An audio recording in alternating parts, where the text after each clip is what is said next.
can the real Buffalo Bills stand up? Because we don't know who the Buffalo Bills are anymore. Like, they seem to fucking write that passage against the Dolphins. It seemed like they were going to come here. Then they go to fucking England, and now they lose to Jacksonville. They come back, play a sloppy game against the Giants. I get it was in New England. Your defense got exposed against the New England Patriots and Mac Jones. So who are the real Buffalo Bills?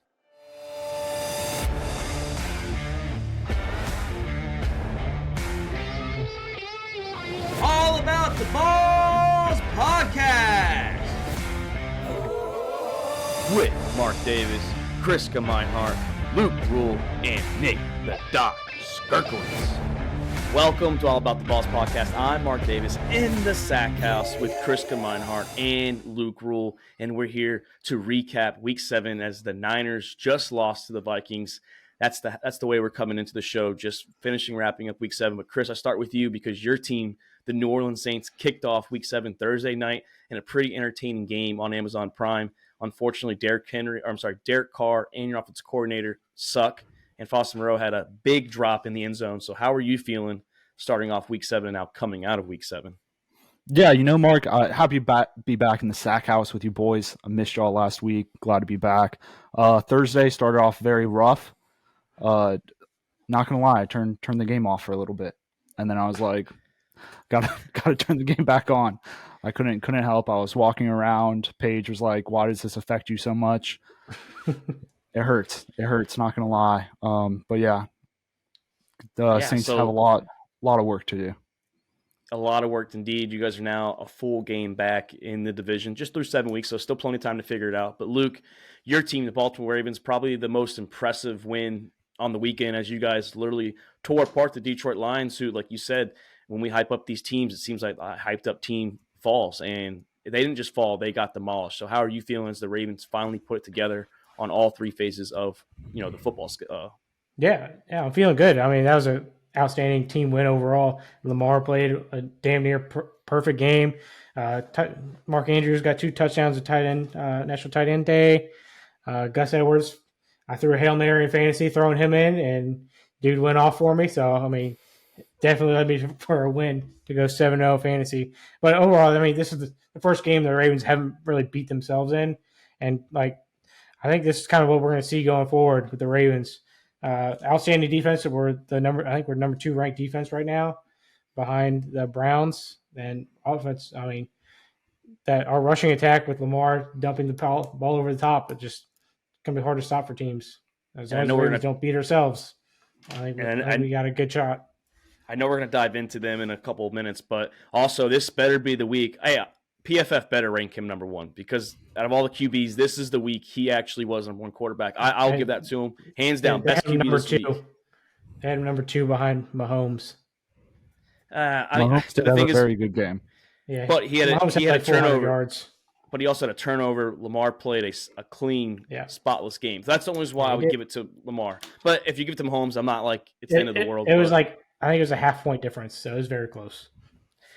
Yeah, and none of the QBs tonight deserve that, so it's probably going to be Mahomes. But shout out to Doc. He's not here. He's work comes first this week for him. But the Bears, big win under a good story of Tyson Bagent.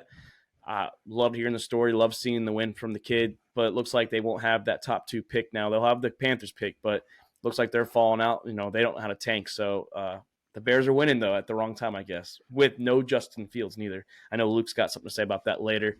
And I had a great weekend too, boys. Texas survived, which we're going to talk about probably on Wednesday. Agree, it was a bad spot. I agree they should have reviewed it, but, I'm going to take a win any way I can. But this is NFL, and the Atlanta Falcons are in first place through 7 fucking weeks. As Desmond Ridder wrote the wrong, he lost at home last week, but he got his first road win. He went into Tampa Bay. He outperformed, I thought, Baker Mayfield. Yes, he had 3 sloppy fumbles in the fucking pretty much the red zone. The last one that he had that was going into the end zone, that one pissed me off the most because he got lazy and fucking careless with the ball. Should have just reached out. You don't ever expect the guys to give up on the play. So, but he won the game. He let us down the last drive to hit Kyle Pitts on a nice little throw. Outperformed Baker Mayfield and Tampa Bay. NFL should take that win away, by the way. Cheating Falcons. Smith didn't list Bijan on the injury report. Not a good Yeah, look. I'm not a fan of that just because I'm not a fan of what they did. I think it was contradicting. If Bijan said he woke up with headaches and that's a clear illness, they should have reported that in the first thing in the morning if Arthur Smith knew. But you know how it is. They're going to cover each other's asses. They are going to probably get away with it, maybe get a slap on the wrist. But yeah, Maybe a little fine. maybe a little Little fine. fine. But Yeah, I think fine. it's bullshit. Yeah, you're supposed to report it. I don't really give a shit. I mean, yeah, it affected me in a fantasy league too. But I mean, it is what it is, but we didn't use them. So, I mean, I guess if you weren't ready for Cordell Patterson it was mainly CP, but He had what, like one run at the very end of the game? yeah, one I think touch he got 3 yards. to get us in a field goal range, in a better field goal range. That's all he did. Arthur Smith was like, Bijan, you need to go in here and run one play so I don't get in trouble. He said, fuck your headache. Yeah. You run one. I need to cover my ass. Get in there and play. No, but he seemed fine after the game. I'm just saying. He seemed fine after the game. He said he felt fine throughout the game. Like he was starting to get better, but I think that since he didn't have much going on for him, like they weren't going to use him. And hey, I'm okay with how we won. I mean, that's all I have to say. Like we won, we're in first place. Fuck Baker. I still have my doubts on him against good defenses. I know he had decent yards, but he did not play a good game yesterday. The stats were misleading. He looked terrible. Yes, he had a big run at the end of the game to set up a field goal range, but he was pretty bad yesterday too. So not a fan of Baker against good defenses, but he's playing on a contract year too. He's got to prove it. So we'll see. We still have 9 more games for us. 8 more for us. No, fuck. Too many accounts. I'm fucking drunk right now. So it's okay. But let's move on to a game that just wrapped up. And that's the San Francisco 49ers, who are now on a 2-game losing streak, boys. They lost to the Minnesota Vikings in Minnesota, 22-17. And first, before we go on about this, I just want to say, fuck Brock Purdy. He's a piece of shit. I understand Christian fumbled the ball, but I needed McCaffrey on those last 2 drives to get fucking going even more. Needed 3 points from the guy, and Brock Purdy missed it. And that's the question. Are the 49ers being exposed? Like coming in, the Browns, good defense on them. Vikings haven't been known for defense this year, but they clamped them down. I know there was no Deebo Samuel and no Trent Williams, but you should still be able to do something against this team. So are the 49ers getting exposed on the offensive end? I mean, I think it definitely hurts when you don't have Samuel out there and Trent Williams, your best offensive lineman, isn't over there. I mean, Brock Purdy didn't look great. I mean, there were some bad throws. I know there was one throw we mentioned to Mark, or I mentioned in the chat about how like Christian McCaffrey was breaking open on the drop off, and then Brock Purdy tried to force it up the field. I mean, he still had some key players. Like you have Christian McCaffrey still there, Kittle, Ayuk, get them involved, but Brock Purdy just does not look good. And I wouldn't even say he's the offense getting exposed. My big thing is the defense getting exposed. Oh yeah, they had a bad game. This was supposed to be like a generational new defense that was the top defense in the league. I mean, you saw what they did against Dallas. Everyone was praising San Fran's defense, and then you have fucking Kirk Cousins dotting the secondary up, 35 for 45, 378 yards. I mean, Kirk Cousins was having a fucking night. And you thought it was going to be a good defensive game because of that first drive. They had an interception. It was a bad throw by Kirk. But, yeah, they gave up over 450 yards on defense to the Vikings with no Justin Jefferson and no run game. All right, and you're good. Addison was out for a little bit of that second half, too. Couple drives, yeah. Yeah, I mean, overall, the Vikings have been pretty good this year. They just haven't been able to defensively shut a team out, and I think their defense stepped up big time against this high-powered 49ers offense. So credit to the defense for fucking standing up against the 49ers and not letting them fucking embarrass them on Monday night, as the Vikings usually get embarrassed. So I mean, all their losses are 1-score games. So they could easily be in a lot better spot if they would have won some 1-score games. I mean, every game from the Vikings have been a 1-score game, so they haven't had a blowout either way. I know there was a backdoor cover against the Eagles, but back to Purdy, though. I thought Purdy, he had 2 interceptions, but he had a pretty good game. Like, besides those last interceptions, the last 2 drives of the game, he was playing pretty good football. He was moving out of the pocket. He was scrambling. So I don't know if Purdy's getting exposed as much. I just think maybe it was, the first interception was a timing play. So it looked like the receiver was late which then looks like it's bad on Purdy. But like you said, Chris McCaffrey was wide open underneath. He probably gets you 10 to 20 yards right there, and then you have the ball still with momentum. The last drive, they were just trying to force it. He had plenty of time still to maybe do a couple more plays, and yeah, they just forced it. Maybe Debo is important. Maybe Debo is more important than Christian McCaffrey. Maybe Debo is the heartbeat of that offense because he can do so much. I mean, I think so. I think, and you saw. I don't know the stats about. I mean, rushing only gave up 65 yards rushing. So I mean, the big thing of them not having Debo is that allows the Vikings to pull down those safeties to fill up the box and stop Christian McCaffrey. When you don't have two wideouts that can change the game like Ayuk and Debo, then that's going to change the defense to be able to stop McCaffrey. And we saw that exactly against when we covered Miami. The Eagles did the same thing with Miami. Yeah, we'll talk about that. But yeah, Luke, also the Vikings. I mean, I know you guys were high on them before. Are they making I mean, we'll still talk about the Niners, but are the Vikings, because you mentioned how good that they did, are they making a comeback? You know, they started off pretty slow this year. Now they are 3-4. I mean, they are 2 games back of the Detroit Lions, but did they put themselves back in a potential driver's seat to make that playoff push? I mean, I think this week might change the season for them. I mean, the Lions went and lost a game, the Vikings won a game. So I mean, they're closing that gap. They win a couple more games, then JJ comes back healthy. I mean, they might have him come back earlier than expected after his 4 games on IR. So I mean, and they get JJ back in the lineup. It could get pretty scary for the Vikings coming forward. They are on the road, though, the next 2 weeks. They have to go to rival Green Bay Packers. We know how we feel about them. Also, they have to go to Atlanta the following week. So, you know, it's not saying, Green Bay's played pretty good defense. Atlanta's played good defense. So 2 defensive matchups that we're going to see. The Vikings are going to keep it up. But, yeah, I think the Vikings can make a playoff push. They have a pretty decent schedule the next few weeks on. Actually, all the way up until the Cincinnati Bengals, December 17th, they have a pretty fair schedule. Some question marks in there like Atlanta, maybe New Orleans if they get their shit together. But, yeah, I mean, I think Minnesota can make a playoff push, and good for Kirk Cousins. Good for him saying, I'm not waiving my no-trade clause, put them back in that potential spot, get JJ back like you said, and make that push for Skull Nation. Yeah, this team could easily be 7-0 right now. I mean, like we already said, like all the games that they've had are one-score games except for that Eagles game where they had trash points at the very end, but like this team easily could be undefeated. Yeah, I say 6-1, maybe 5-2, like still, but that's a good record. You know, you're right there with the Lions. So just beat themselves. They're not out of it. I wouldn't count out the Vikings yet. No, I wouldn't count the Vikings out yet. Yeah, it'll be hard for them to make a push, but I mean, hey, it looks like the NFC teams are turning down the notch. I mean, Detroit 49ers look weak, so I mean, it's open for, I mean, you have the Eagles, but the NFC, I mean, it looks like it's open right now. I know it's early. It's only 7 weeks through the season, but they are right now slotted at the 8th seed following this week. So they're right there with the teams. It does suck they lost to the Buccaneers, so if it comes down to Tampa Bay will have the tiebreaker. Same thing with New Orleans and Atlanta when they play them. So some must-win games for them coming up. So the head-to-head will matter, Mark? The head-to-head will matter. Yes, it's not college, so we'll talk more about that later on, how we feel about when we get to our first college football playoff rankings. I know we'll have that situation, and I'm not saying it's only head-to-head that matters for college, but it plays a part according to what the committee has said in the past. So, but yeah, it's big for the Vikings to keep winning.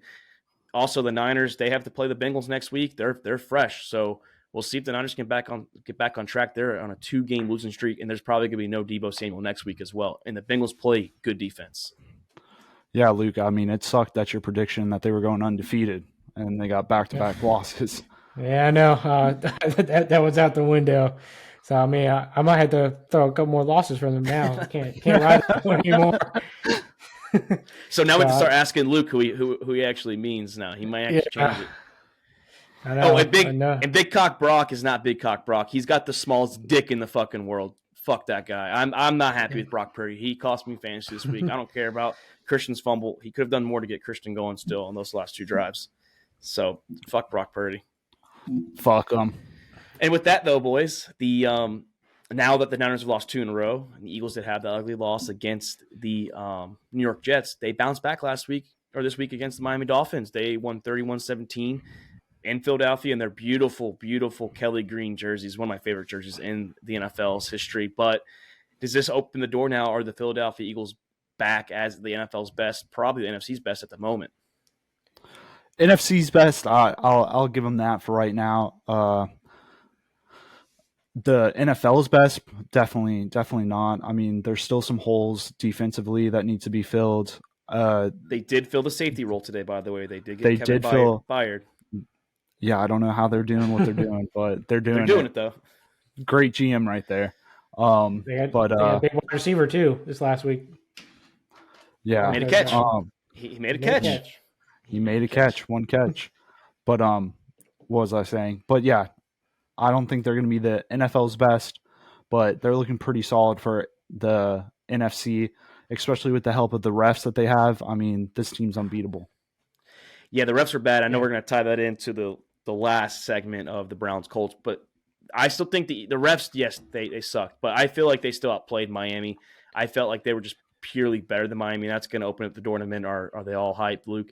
But I think the Eagles, I think they're looking good. A.J. Brown has been killing it. 5 straight games of 125 yards. Ties his NFL record of Calvin Johnson, and I forgot the other receiver that did it. Jalen Hurts, yes, he struggled the last couple of weeks, but he looked pretty good this past week. You still have Swift, and this defense is just getting better. They got Slay back. They got Jalen Carter back, and now you're adding one of the best safeties in the NFL, Kevin Byard from the Tennessee Titans. Glad they got traded this week because they play us this week. The Titans do. So I think the Eagles are getting better. That safety was a hole right there. I mean, yeah. Overall, they're looking pretty good. A solid team, offensive, defensively. I'm still not sold on Jalen Hurts yet. I mean, he still threw up a nice punt to the defense. So I mean, he probably a couple more that could have been punts to the defense. He's just kind of hoping and praying that AJ Brown's down there. Like he threw AJ Brown in double coverage a couple times, and somehow the dude caught it. But I mean, dude's a freak. Overall, that's why. Yeah. Like I don't even know how he saw the ball and caught it on the one play. But I mean, they also have the tush push. I'm like, it's unstoppable. Like there's no team that has stopped the tush push yet, and they can get 3-4 yards sometimes on that play. So I think they said that shit. I think they said it since last year when they started doing it. They're like a 92 or 94%, somewhere in that range of success rate. Every time I see it, I feel like I feel like they hit it. And Coach Sirianni said that if it's so easy, why can't everyone else do it? I mean, it's true. They're the only team that seems to execute the tush push. And I'm not mad at the tush push. I think we've mentioned it. It's the fact that the defense can't do that. They can't push their guys into the line because it's a safety hazard.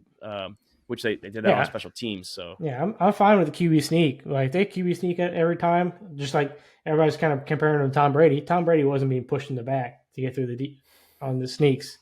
Tom Brady's doing real sneaks. So I mean, this tush push, it's not fair. The defense can't do it, but the offense can. That's my only complaint about it. But I mean, Jalen Hurts, they're saying he squats like 600-700 pounds. So if he's that strong, I mean, it's working.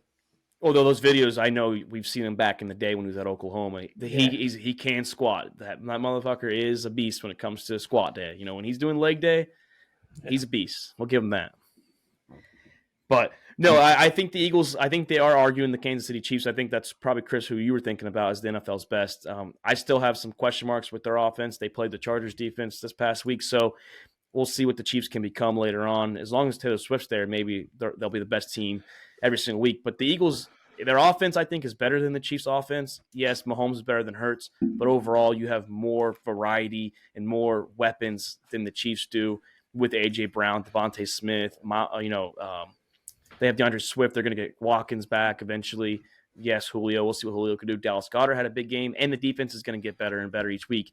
The defense isn't putting them in bad spots neither. It's been the offense that's lost in the game, actually. So I think they are right now, through 7 weeks, the NFL's best. I honestly do. I think fly Philly fly at the moment. I mean, I'm going to have to argument.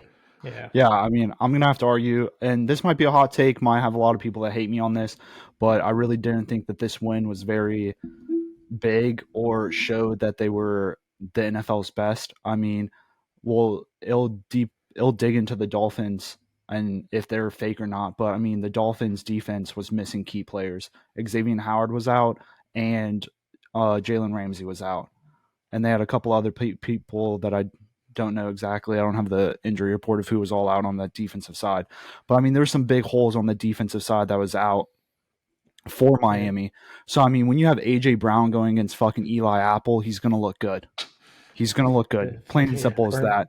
Burnt toast back there. Yeah, and then when you have a team that I'm trying to pull it up real quick. I mean, Miami had, and we'll dig into penalties here. Miami had 10 penalties against Eagles, none. I know the Eagles did have 2 penalties, and it got neglected because Miami so happened to have a penalty at the same play. But I mean, it was the face it was mask very was okay.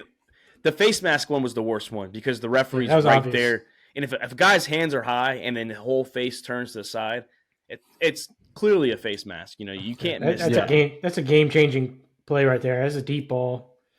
I think it was end of the game too. It was near the end. No, because it was right after that. The defense scored a touchdown. And they tied the game. The defense literally like the next drive they had a pick 6 with Baker. Okay, so yeah, it was still early enough that it would have kept the Eagles defense before the pick 6. Yeah, it was right before the pick 6. Yeah, I don't think it was an impressive win from the Eagles. I mean, I might get a lot of hate from it. I know it's a hot take, but there was a lot of key factors that went into this game for the Eagles to win this game. And that also, Chris, you mentioned it, are the Dolphins all hype because they have not beaten one single winning team when they played them, and weeks later that knowing the teams that they've beaten have a winning record. So are the Dolphins all hype? I know they have some injuries. They had 3 offensive linemen hurt. Like you said, Ramsey and Howard were out. They have question marks with injuries that are going to get these guys back, but are they all hype right now? They have not beaten, like they lost to the Bills, which we're going to talk about them in a little bit, but they lost to the Bills pretty easily, and then they lost to the Eagles by 14 points. Well, like I mentioned previously when we were talking about the Niners game, that the Eagles knew exactly what to do. The Eagles had their corners there, and they were able to stack the box and stop the run. And the Miami right now has been a very dominant run team. I mean, you have probably the fastest running backs out there.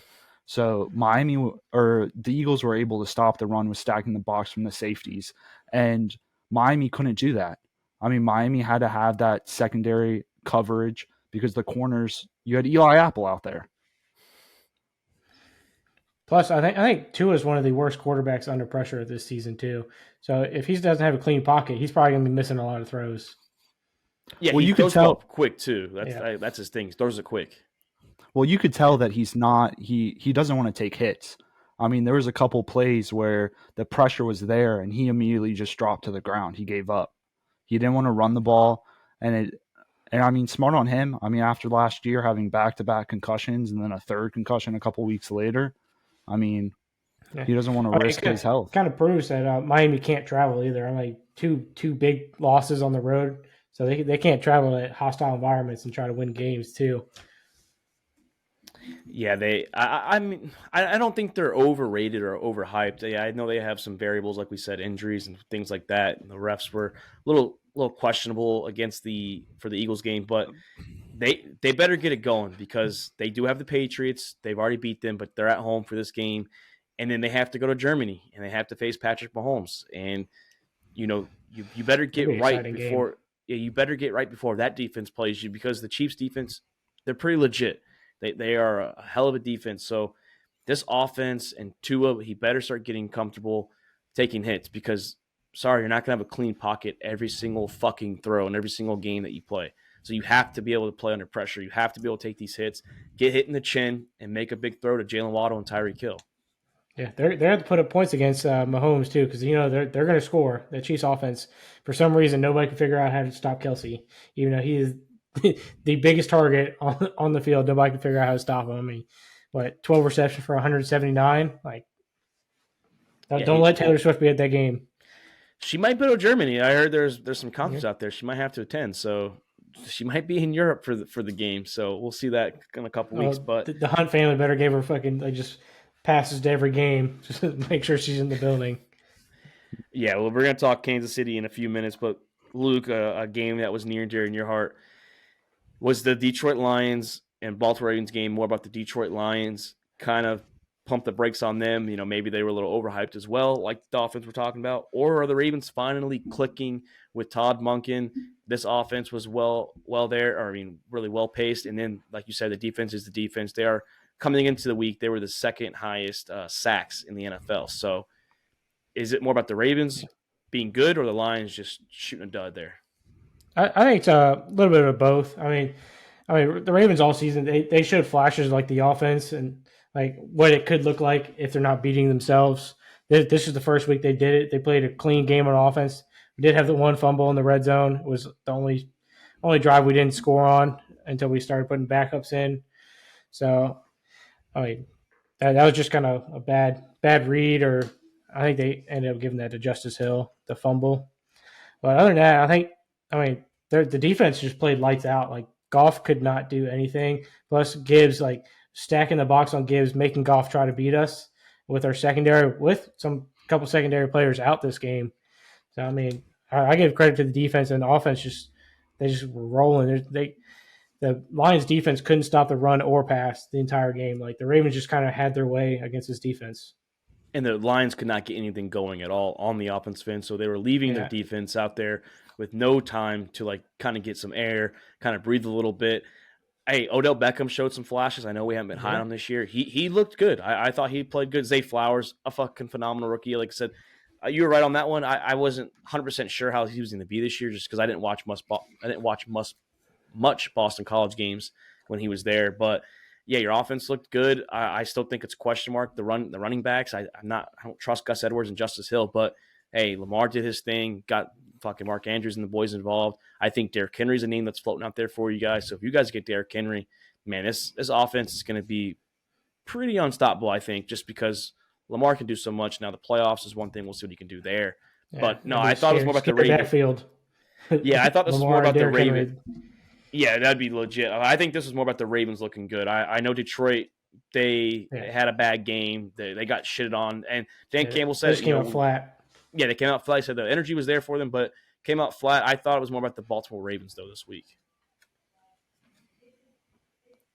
Anything for you, Chris? The Ravens. I thought Luke was about to say something else. No, like Luke said, I think it was both. I mean, both, like you said, Mark. I think the Lions came out and just fucking, I don't know if it was just them getting hyped up that they were 5-1 and that everyone was talking highly of Detroit, that they're one of the best teams. And then they just came out and shit. Yeah. I mean, Lions came out.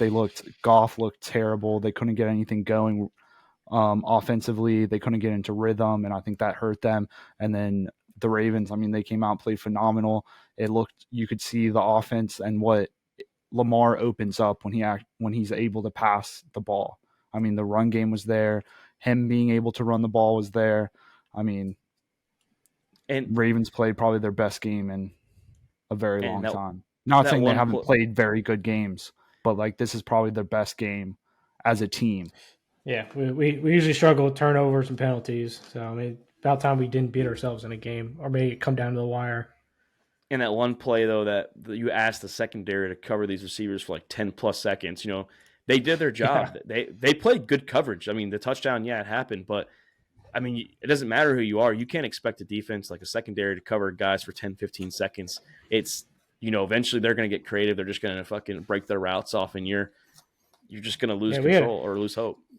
Yeah, I think the key thing for our offense is we were able to find a way to lock down Aiden Hutchinson around. So I think he made one good play on our offensive line, and we had a couple of backup offensive linemen in this game.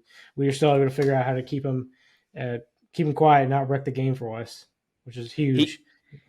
Lamar almost also broke off one of his sacks too. So I saw that when I was watching Red Zone. I saw Lamar fucking pretty much step up and like stiff arm Aiden Hutchinson. I was like, damn, like, once I saw that, I was like, yeah, this game's going to be over. There's no way that Lamar's going to blow this game. And like I said, I believe he is the number one quarterback of the week. I thought he did better than any QB. I know he didn't have the yards like a Patrick Mahomes, but he also was blowing them out. So he didn't have to have as many yards, in the fourth quarter where they were already up 38-6 essentially. So we pulled the starters in the fourth.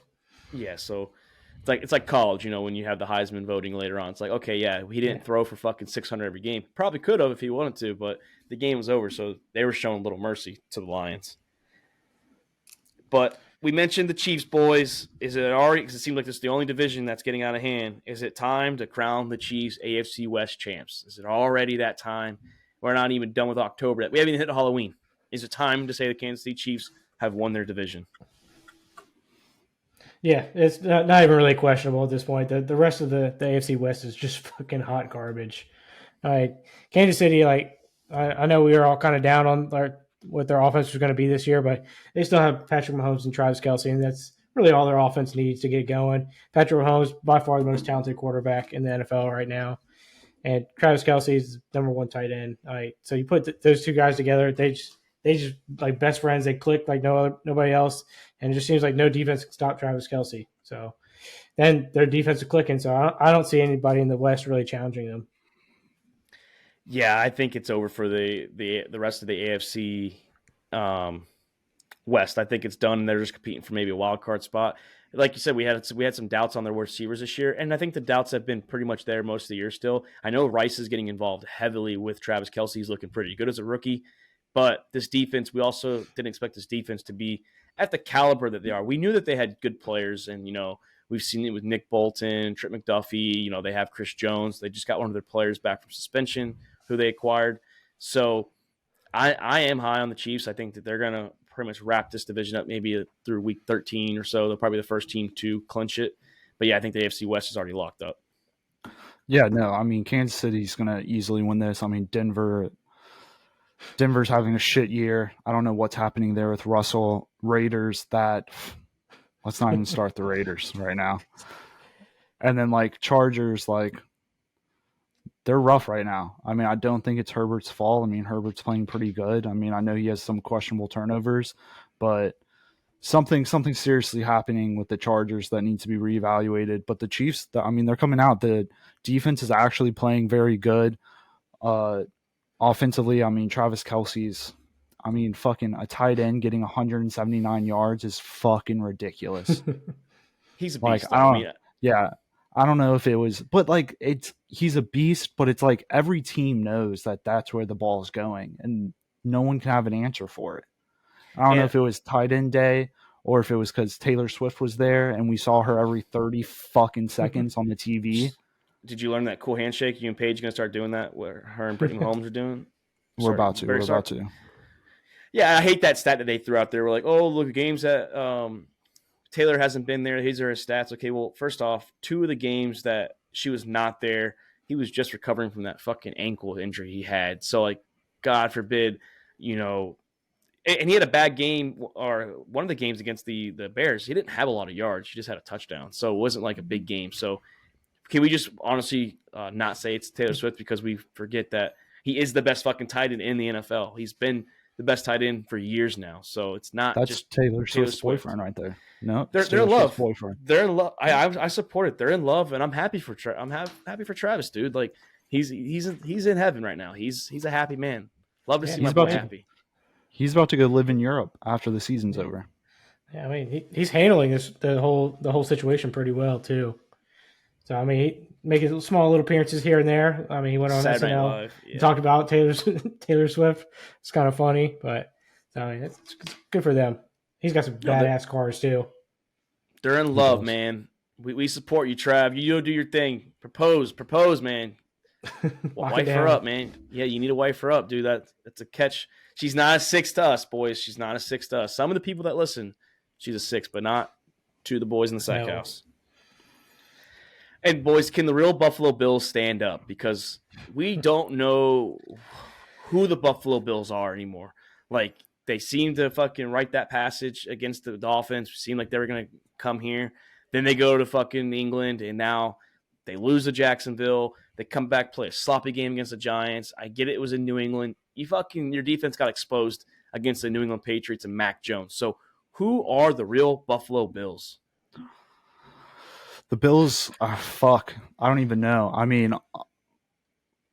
The Bills were just unfortunate to be the team where Mac Jones had probably his best fucking game of his career. I'm not a huge Mac. Yeah, at least one of them. 25 for 30, no turnovers for him, no interceptions, which is fucking crazy. But the Bills just they just don't even look like they want to play. I mean, just watching some of the plays there on red zone and watching a little bit in the quad box, I mean, it just looked like the Bills were just not – they just didn't want it. Yeah, I mean, just Josh Allen's he's still making questionable decisions with the football too. And he's just kind of airing it out. I think he's trying to do too much and just not work his way down the field. He's just trying to bomb it every time he's got the ball, and it doesn't always work like that. I mean, sometimes he gets hot and it works, but sometimes like this, it doesn't work. And it's hard to do that against a New England defense. Yeah, it's really hard to do against the New England defense. We know what they can do. They take away their best weapon. I know Diggs had a decent game, but that wasn't a great Diggs game at all by his standards. And I get it. It was in New England. You're going to lose these games, but through 7 weeks of the season, you're 4-3. So something's got to give. And, like I said, you played bad against the New York Giants too. It was a bad win, in my opinion. 14-9. That was a horrible win. Questionable referee calls at the end of that game too. But, yeah, I don't know who the Buffalo Bills are. I want to root for Josh Allen. I want him to be good. I want the Bills to be good. I kind of claim them as a second team. Just if Atlanta's not doing good, I want to see the Bills finally go to the Super Bowl and finally win it. I think it'd be cool to see, but it's just not clicking right now. And Miami and Buffalo are lucky that Aaron Rodgers is in here this year, because these two teams would be fucking sitting behind them, sipping some tea, fucking watching Aaron Rodgers do his thing, because both these teams have question marks, and I think Buffalo, they're hitting a wall right now. They got to play Tampa Bay. I think they'll win that game just because of Baker's struggles, but they still have to play the Bengals, then they play the Jets in a few weeks after that. They have the Eagles on their schedule. So they're in a question mark right now through 7 weeks. They better wake up before Stephon starts throwing his little tantrums on the sideline. So it's getting probably a few weeks away from some tantrums. Yeah, I mean, I don't even know if I feel confident picking them over Tampa Bay. I mean, the Patriots haven't scored more than 20 points this whole season, and then they come out and score 29 on you. I mean, this is one of the worst offenses in the league right now, and then they come out and they look, I mean, I wouldn't say phenomenal, but they look pretty good. Mac Jones looked really good, and we should have known that the Patriots were going to win this game when the news broke about Bill Belichick's lucrative deal that he signed this offseason that no one knew about. So, I mean, that should have been a giveaway. He is, in fact, not on the hot seat. He is not going anywhere. Yeah, he's not on the hot seat at all when it comes to the New England Patriots. He's going to remain the GM and remain the head coach for years to come. I don't think I saw the details how many years it was, though, but he's going to be – I don't think they said anything about it. They didn't say anything. They just said it was a lucrative deal. That's a pretty big deal then. That's a pretty big deal. But, boys, we had a game. I thought it was game of the week. The Cleveland Browns, the Indianapolis Colts in Indianapolis, Indiana. And, yes, it got overshadowed by some referee calls, which we're going to talk about leading into the next segment. But, damn, what a fucking game. I mean, the Cleveland Browns, I wish they had a quarterback. I know Luke's going to hit on that one. But the Cleveland Browns, the Colts, I think that Shane Steichen's the right man for the job, too. I think what he's doing with Gardner Minshew, by the way, I don't give a shit what you guys say. Gardner Minshew did not have a great game. The guy had fucking 4 turnovers. He had 3 fumbles and interceptions. So let's pump the brakes on his Minshew mania, Minshew magic here, because I know Chris was like, hey, is it Minshew better than AR? He wasn't the only one that said that this weekend, but I looked at it last night when I was writing some notes down. I'm like, this guy had fucking 4 turnovers. So he cost him the game as well. Yeah, I mean, definitely cost him the game. I mean, I was joking when I made my little comment. I mean, it was right after he ran in for his second touchdown of the game. I mean, Jonathan Taylor in there. Yeah, I mean, Jonathan Taylor came back. He looks like he's the running back that deserved the paycheck. And then the Browns, I mean, I feel absolutely terrible for the Browns franchise and fans, because you were locked in to Deshaun Watson, and no one is picking up that paycheck. No one's going to pick him up. So, I mean, it's like you either have to cut him and accept the dead cap space for years to come, or do something. Because, I mean, fucking terrible. Yeah, I mean, who knows what's really up with Deshaun Watson? I mean, even when he played, he went 1 for 5 with 1 interception, which the second one should have had 2 interceptions, but the receiver just didn't get fully under the ball. So, I mean, even before he got hurt, he would have had 2 picks and 5 passes. So, I mean, Deshaun Watson was. I don't think he's. I don't know if he's how hurt he is, but I mean, I saw I don't think somebody. I saw somebody today call him a trust fund baby. Got all that money and now doesn't want to do shit. So that's what Deshaun Watson is. He got paid. Now he doesn't look like he wants to play either. Like he's kind of the team clears him every week. So he was cleared to go before the Ravens game. He was cleared through the bye week until the next game. Still sat out. Then this game, five passes, 1 for 5, and gets hit pretty hard. Clears concussion protocol. Then I think the coach is covering up for him, saying, "Oh, we want to keep him out for his health." I think Deshaun Watson doesn't want to fucking play. He got his money. Now he just wants to ride the fucking bench. He reminds me of when Tiger Woods had his scandal, and all of a sudden Tiger just mentally wasn't there. I mean, Tiger wanted to be there. Difference of Deshaun and Tiger is Tiger wanted to still be the best of all time and still be the GOAT at golf. But for some reason, his performance wasn't there no more. He couldn't perform in the big stage. Probably a lot of distractions going on with him. So I'm kind of like comparing that to that situation. I feel like Deshaun, yes, I don't know how bad he's getting ridiculed and he's fucking getting roasted by fans in opposing stadiums, but he probably still has that distraction lingering over his head. And, yeah, he got paid and good for him. He got the money from the Browns. They're the only team dumb enough to do it. Atlanta and New Orleans told him no, but maybe that's what it is. Maybe he just got a lot of distractions going on that we're not seeing, obviously, and he's just mentally done. Yeah, I mean, this guy's getting paid $46 million a year. I mean, he already got his full fucking contract. But if you break it down into years, $46 million a year, and you're telling me he gets hit, clears protocol, your coach says he was good to play, but they sat him, like Luke said, to keep his health. Like, if you're paying this man this much money and he's good to play, send his fucking ass out there and play. I mean, I know Cleveland ended up winning the game anyways, but some very questionable calls on that one. Yeah, there were some questionable calls. And let's speak of that, boys. The referees looked like shit this past week. The Browns game, the Rams game, questionable. Yeah, I get it was a bad spot. And then the Eagles game. So what is the solution for these NFL refs? I mean, easy. You make them full-time employees. I think they also add in the quick review on certain plays too, like they did at the XFL. Like those holding calls or just pass interference plays that are maybe called or not called. Just do a quick little booth review. That it can do it during before the snap. Like while people like the teams are getting lined up.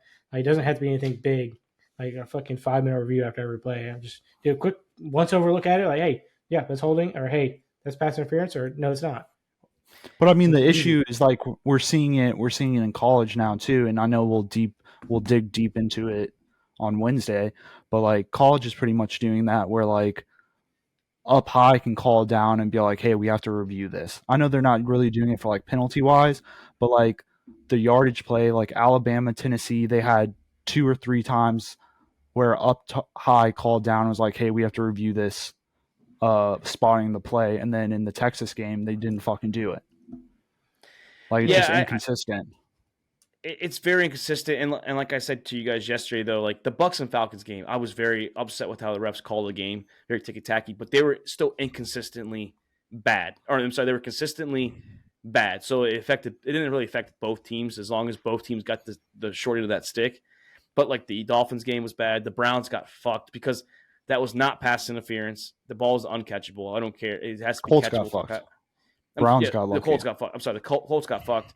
That whole illegal contact, that was more the receiver doing a swim move on the fucking well, not swim move, but like a swat. Like he came down and he swatted the guy's arm. Like so the guy didn't, and he was already falling down. So it wasn't contact at all for the defender. So the Browns got lucky. The Rams fucked themselves, my opinion on that one. You didn't have any timeouts. So yeah, bad spot, but maybe if you manage your timeouts better, you can actually challenge the play, which is the point of having challenges. So if you use all 3 of your timeouts, that's on you as well as a coach. So the refs, though, did fuck the Colts and the Dolphins a little bit this past weekend.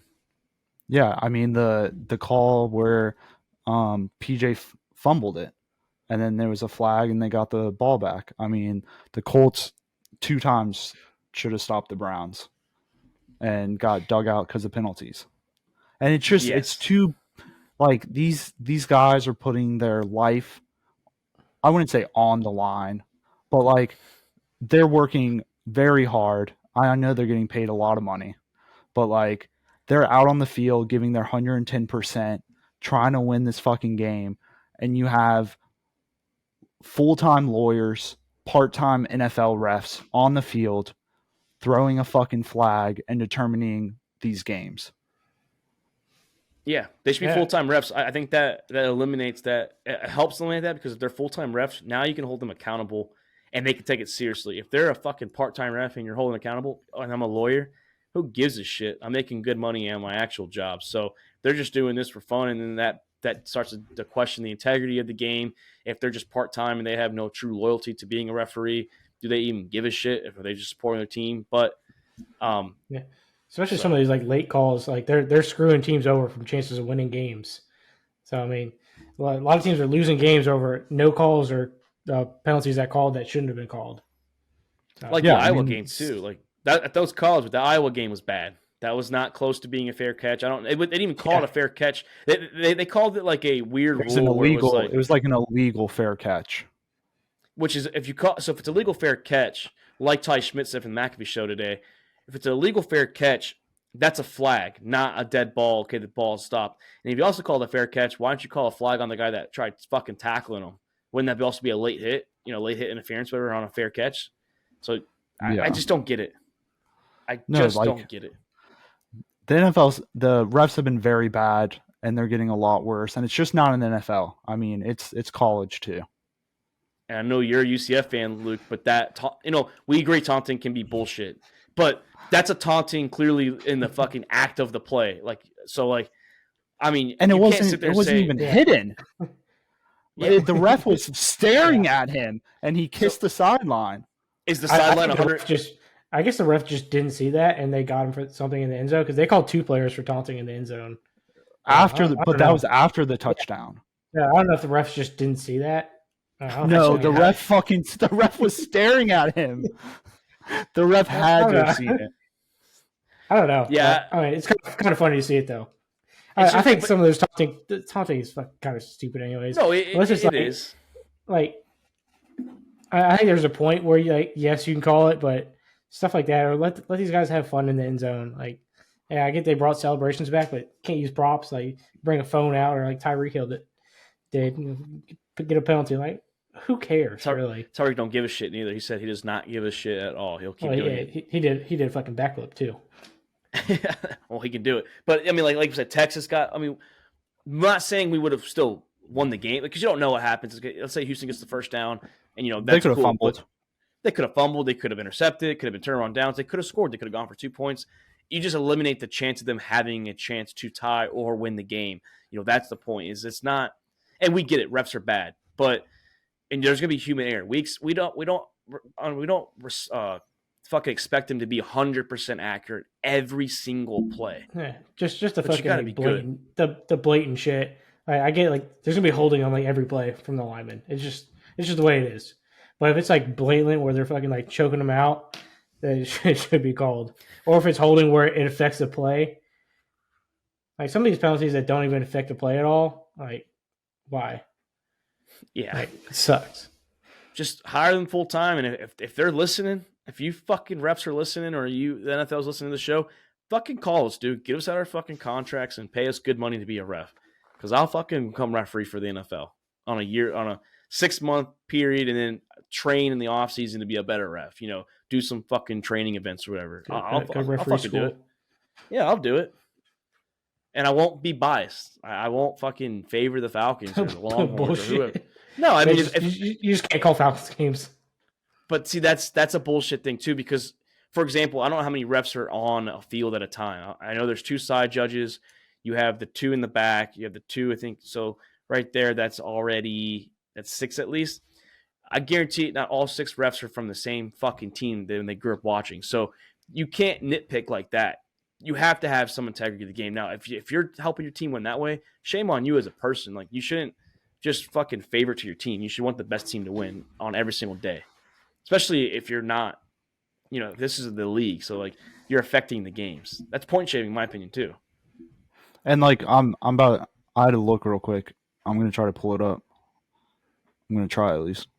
But like last week when the fucking officiating war room picture came out, and this is it. Oh yeah. Oh yeah, Like I this remember is that. the war room. And like the caption says like a $14 billion a year company, and this is what our officiating war room looks like. I like the nice It's sticker a on the referee in the back. yeah, dude, it's a fucking joke. What they should do But is they should have those screens are so so like fucking small. they should have 16 guys in there, right? Well, the smaller screens actually you see more on a smaller screen. That's why a lot of people. That's why a lot of gamers they fucking play on monitors like professional gamers because you do see more. It's not so big where there's more room to like there's more air to see essentially. But if you have 16 guys watching, one each watches each game, or if I can put 32 in there and you have two guys watching, so you have two sets of eyes. Your focus is you buzz into this game and you're a guy that buzzes in this game. You have more consistency, more communication with the refs on the field. So you're dedicated to each game, not fucking 4 guys, 5 guys in there watching every single fucking game. That's just too much. Yeah, and it'd be so quick to call down to the head ref and be like, "Hey, pause the game. Let's look over this." You know? Yeah. Also, I don't understand why they don't have like the microchips in the fucking balls like every other sport does, so you can see like exactly where the ball is for spotting it. Like tennis that does it, like soccer does it. Yeah. Yeah, like just put a chip Basketball in and the ball. football, baseball, basketball, football are like the main 3 that don't do it. They just It don't would care. it would Those ones don't it's really need it. all science. If you put a ball in the chip, it'll throw off there. I didn't whatever the fuck I'm trying to say. No, You know? it's just like switching from college balls to NFL balls. You just gotta get used to it. Yes, you do. This isn't Tom Brady. We can't deflate the ball anymore. But boys, do we have any overreactions this week? I mean, I'll step in real quick. I think we saw it already starting. The Tennessee Titans are going to be our sellers. They're going to start selling some players away. I know Burks and Derrick Henry. We mentioned Henry already with Luke's team. They're potentially on the trade block. It just doesn't. We just don't know what teams are willing to give it for Henry. It seems like no one wants him, but with a week left, just a little over a week left of this trade deadline, I expect people to start calling for him. And also, real quick, Jair Alexander's on the trade market too, or on the trade blocks. Big corner from the Packers, so you can definitely help a team out. So I think the Titans are going to be giving up for the year. I think they're okay with being last place in the division when it's all said and done. Yeah, I can see it. Oh, yeah, go for it. No, go for it, Luke. No. All right, I don't. No. I had a comment about Derrick Henry. I don't think they're going to trade Derrick Henry. I mean, I read something a couple days ago that the Titans weren't looking to trade him or move him. So, I mean, I think that's one piece that they're not going to trade. Yeah, I think Derrick Henry means too much to the city too. Like he is the star player like on the team, so it's gonna be hard to like move on from like your face of the franchise. He's State Farm guy now too. You say that now until a good deal fucking comes across that phone call, and they're like, "Hey, we'll give you I'm sure they think about it. Yeah, because you're just gonna waste them, unfortunately. I mean, it all depends on how much trust they have in Spears. I mean, it looks like they do have a lot of trust. I mean, the snap count isn't very different from what Henry and Spears is having on the field. It looks like they're almost splitting carries pretty much. But Spears has the pass catching ability too, a little more. Yes. Derrick Henry. I just don't see Tennessee trading. I mean, they're a run heavy team. Derrick Henry is still one of the best running backs in the league. I don't see them getting rid of Henry. Guess we'll see. Yeah, another player is probably I think might be losing his job is Justin Fields. I think Baguette may potentially steal his job, especially I think Justin Fields is doubtful or potentially out for next week. Baguette plays another good game and wins. I think Justin Fields could be getting shopped too. First home win for the Bears in over a year too. So yeah, did something that Justin Fields has never done. Yeah, Baguette went 21 for 29 for 162 yards, so not bad. Like he played a decent game. No interceptions. I don't know if he fumbled. Nathan Peterman had a fumble, but he got it back. He played a very conservative game, but hey, it worked. You got the win. That's all that matters. Yeah, they put the game in the hands of the defense and the offense. I mean, Foreman just went off on offense, and sorry, he's on your bench, Chris. this week because you would have beat me. Yeah, unfortunately. I know this is a big one. I think Tyrod Taylor might start over Daniel Jones. I mean, the 2 games Tyrod started has been pretty solid. I mean, they got their first quarter touchdown or first half touchdown, not once but twice this past game against the Commanders. Right now, with Taylor starting, the Giants average 336 yards, and with Jones 5 starts, they've only averaged 255. I mean, so I don't know what it is with Tyrod, but I mean, the offense is more productive with him behind center than Daniel Jones. He looks more confident throwing the ball, too, it seems like. Just watching the 2 of them play, he seems more confident with the actual delivery of the football. We have a battle in New York this week, so. Yeah. I think he's got more playing experience than Daniel Jones still at this point. Yeah, he led the Buffalo Bills to a playoff appearance, too, back in the day before Josh Allen. So he also got a decent amount of playing time with the Ravens for a while. Lost to the boat, though. He lost to the boat in his only playoff start. That's and only has like half a lung because of the Bills. Yeah. Well, that and the Chargers also what did they puncture a lug? The fucking Was it the the Chargers? Yeah, because I thought he was on the Bills. Because Herbert got the start, and then Herbert has not looked back since. Okay, then the Chargers. Sorry that I blamed the Bills on that one.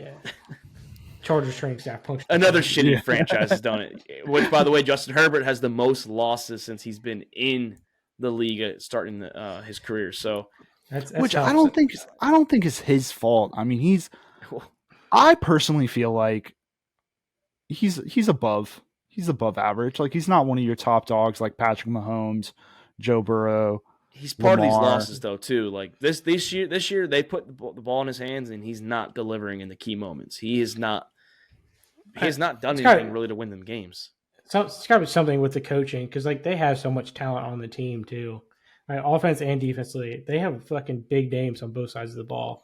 But the defense is terrible.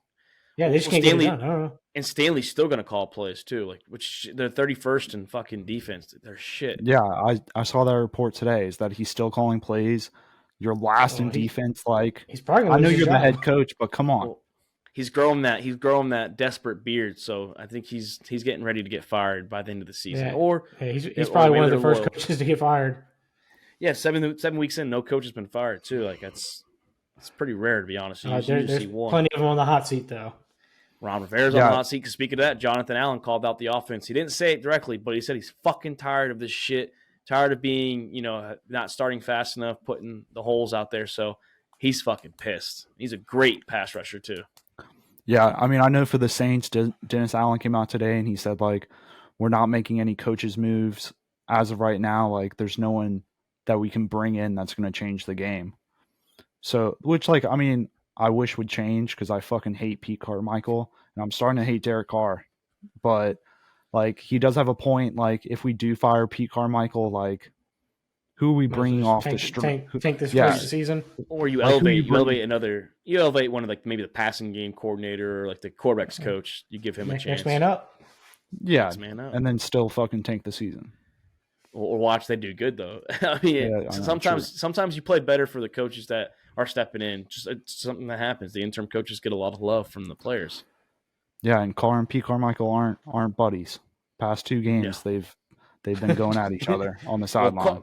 Carr had a pretty bad game. I know a lot was play calling too, but he had some bad throws this past week against the Jacksonville Jaguars. Yeah, he had a bad couple in the beginning. Like, we need more of the fourth quarter Derek Carr, what we saw in the fourth quarter. Like, if we could get fourth quarter Carr in the whole game, we're winning. I mean, our defense kept us in that whole game, and I feel bad for Foster Moreau too. They're like through a lot of the memes and fucking shit. Like the videos were just roasting him.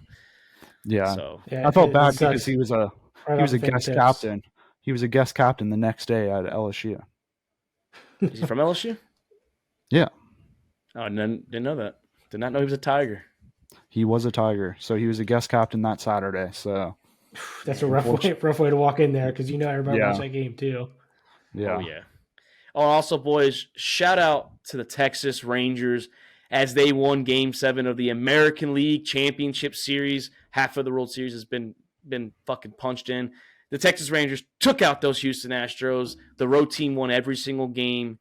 went to Game 7. Dusty Baker's also not going to be coaching the Houston Astros. He's stepping down. Dusty's never won a Game 7. Bruce Bochy's also won all his Game 7s in his career. So shout out to the Rangers. We'll see who they play between the Diamondbacks and Philadelphia Phillies tomorrow night. So good job, though, Rangers. We're pulling for you out here in the Sack House. At least I was. Yeah, the bats were very inconsistent at home for the Stros. Pitching wasn't good either. No. Yeah, Hey, good job, Garcia, too, man. Way to fucking stick up for yourself from that dirty pitch and that. Dude, fuck no! Shut the fuck up. I wasn't a big fan of that. That was not. I don't think he was intentionally trying to hit the guy. It's the fucking playoffs. It's not like there was true bad blood at the moment. So. And then Altuve got one in the fucking head and didn't throw a little bitch fit like Garcia did. And then Garcia hit that fucking home run in Game 5, and thought he won the game. Yeah. And then fucking next inning. It is what it is, but they won the series. That's all that mattered. They're in the World Series, so we'll keep they wanted the Stros, and they got them, and they won. Good for them. They did. But boys, great episode. We have some picks tomorrow, some previews of Week 8. Already getting to Week 8. So Luke, big win for the Ravens, though. I was very impressed with, like I said, with you guys. Appreciate it. Chris, love to see it. Not upset about the Saints win or loss. Keep it going. That's okay. Tampa, hopefully they keep it going. We're in first place, so rise up, like the shirt says. We're rising up. Dirty, that guy. But they'll rise up. Like your mom said, we're the dirty birds, right? They ain't cheating, ain't trying. Ain't cheating, ain't trying. Pump some fan noise in there. Yeah, y'all might as well. The year we did that, we suck. So the year we did that, we were trash. So it didn't work. They're looking at hiring Jim Harbaugh. Oh, That's who what is? You guys want. Scout their no. teams. That's my other overreaction. He's the next Chargers head coach. I'm going Jim Harbaugh. Ooh. It's possible. He's about to win his natty and slide out of fucking Michigan. Investigations about to be on the loop. Yeah, investigations coming on, and then you get Justin Herbert. Maybe you can turn this fucking team around. I think good things can come from Jim Harbaugh. It's a good exit.